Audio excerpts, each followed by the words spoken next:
Festival of Himalayas, that's what we termed our league last year. If you go through Nepal's cricketing journey, for me, I spent almost 2 decades captaining Nepal from Division 5 to becoming an ODI country, and now when we look back at the timeline of where Nepal cricket's reached, it's almost impossible to think of the fact that there is no stopping of where we are heading towards, but at the same time it's very, very important for us to understand that there's a way of how we want to move ahead. To everybody present here, where we have played with, against, and we're working for the betterment of the game, the Festival of the Himalayas, the Nepal Premier League last year was phenomenal in every sense. Why? Because it has now captured the imagination, not just everybody inside of Nepal, but people from outside of Nepal as well. If you can slide it to the next slide, please. Okay.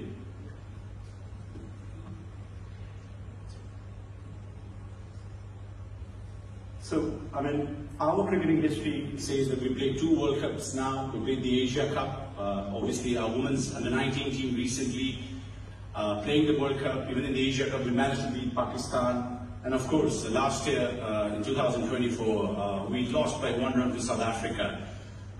And the 8,000 Nepalese at the Dallas Cricket Stadium showed what Nepal cricket and what its strengths are all about. The NPL last year, I think we put in a lot of effort. We had 8 franchises with all of our local investors investing into the game. Our country was divided into 7 provinces almost 10, 12, 15 years ago. But the value of those provinces being divided finally made sense when Karnali fan was now fighting against somebody from the east to the west, against Sudhir Paschim or the Janakpur Royals, where the franchise names representing all of the 7+1, one more team, meant that the country was now actually finding its recognition through a tournament where we captured the imagination of everybody within Nepal. We had some of the biggest stars that are there available to come and play.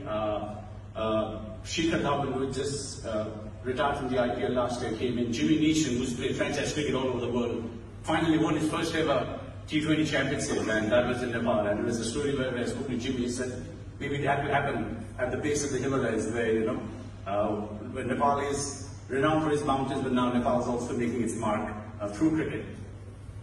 We had Mr. Brian Charles Lara, who was there. I think he made a huge impact. One of the biggest strengths that Nepal cricket managed to raise through the NPL was the involvement of local investors, the government. We had almost all of our former prime ministers, ministers, and everybody coming to the cricket grounds.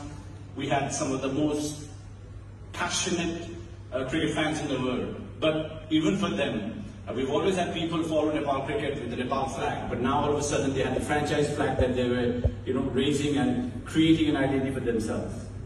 Cricket's overall growth is where Nepal is trying to make an impact. The Nepal Premier League last year, the trophy that you see has the rock on top of it, which was brought from the base of the Everest. One of the messages that we wanted to send the world was, if global warming is an issue, we want to make sure that, because Mount Everest is in Nepal, we also wanted to tell everybody that that trophy is going to be unique, and also be sending a message that global warming is here and we need to protect our environment. The biggest aspect where we partnered up with some of the biggest game makers, game changers in the cricketing world. We had Dream 11, we had Star Sports as our global platform, and most importantly, what we had was a tournament budget that it took a lot of effort for our generation from Division 5 to climb up the ladder to reach ODI status. And all of us know once you become an ODI status is where there's money, there's a lot of governance that takes place. But with the NPL last year, we actually now have come to a stage where we're raising more money than what the ICC gives us. So, and it's only growing forward. Why? Because the kind of anticipation that we have seen, the kind of growth that we have seen, the kind of digital presence that was there for this tournament was phenomenal. looking forward to the days ahead. I genuinely feel that if we manage to put all of these things across together and keep growing on what we have, Nepal cricket is building its own story. We've been in Bangladesh back in '98. Nepal and Bangladesh used to be together. We played against Afghanistan for a very long time. Now Afghanistan's gone into another dimension.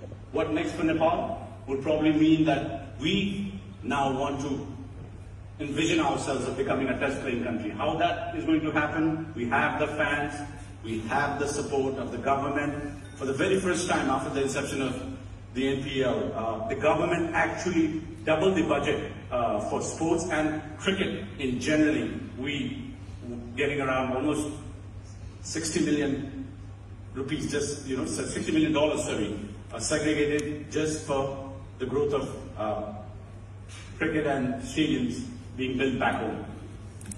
Now you see, all of the local influences that are there, part of the Nepal Premier League and everybody around. The fan base was something else.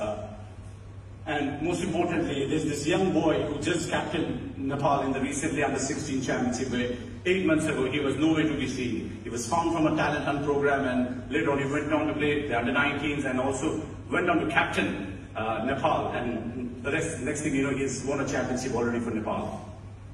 So all of these stories combined. Women's cricket also is an important part of our growth. For you to become a full-fledged nation, there are certain criteria that needs to be filled. Women's cricket is something that we have prioritized, and this year there's a lot of engagement. We have recently qualified for our first ever global qualifiers, and I just feel there's no looking back from here for women's cricket as well. And of course, the Prime Minister and the government are currently putting in a lot of money to build our very own first ever flood-lit stadium. There's money being put in, there's investment from local level, and everybody in Nepal cricket and around Nepal now wants to have a piece of what Nepal Cricket and Cricket Association of Nepal represents. As you see, the vision ahead is obviously we want to keep pushing ourselves. We also introduced red ball cricket into our structure. I know red ball cricket is not talked about, but last year in our domestic cricket we managed to get the top 4 teams from our premier domestic tournament to play the red ball format. It's a start of something where we've discussed among our counterparts where maybe the Intercontinental Cup that used to happen long time back needs to be revived. I know it's a very strong window where there's a lot of T20 cricket, a lot of franchise cricket happening. Franchise cricket will give you money, but if you're thinking about growing the game, I think red ball cricket is something that we really need to focus on. Nepal is ready for the big stage. As a former cricketer now, having got this opportunity to lead Nepal cricket, there are so many stories around what we have achieved. Once upon a time, people never believed that Nepal could ever play any World Cup in any sport, but back in 2014, when our generation got into the World Cup, and it took us 10 years, and between we became an ODI country, and now having played the World Cup last year, the qualifiers coming in this year, there is huge anticipation over where Nepal cricket is heading towards. We have support from everybody, we have support from the ICC, and we just hope we can keep growing on this momentum. Nepal cricket is here. We want to thank all of our associate nations, all of our the real heroes, I would say. The Cricket World League cycle that we play produces some of the most competitive cricket that there's ever been. If people are saying bilaterals are boring, you can tune into a cricket match between Scotland or the Netherlands and Nepal, and you'll see that there isn't a single ball that doesn't have any action attached to it.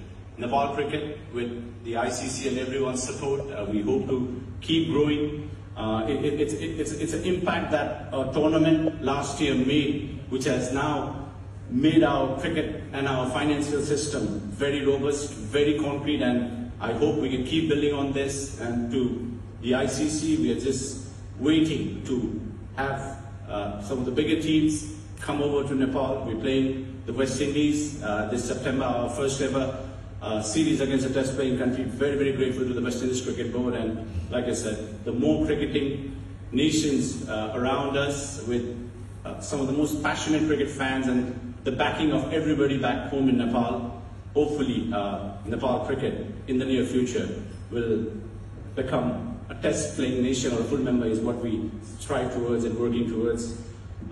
Very, very grateful to everybody out here, and I would like to end it now, and if there are any more questions or any questions that needs to be answered, I'd be more than welcome. Thank you. Thank you, everyone.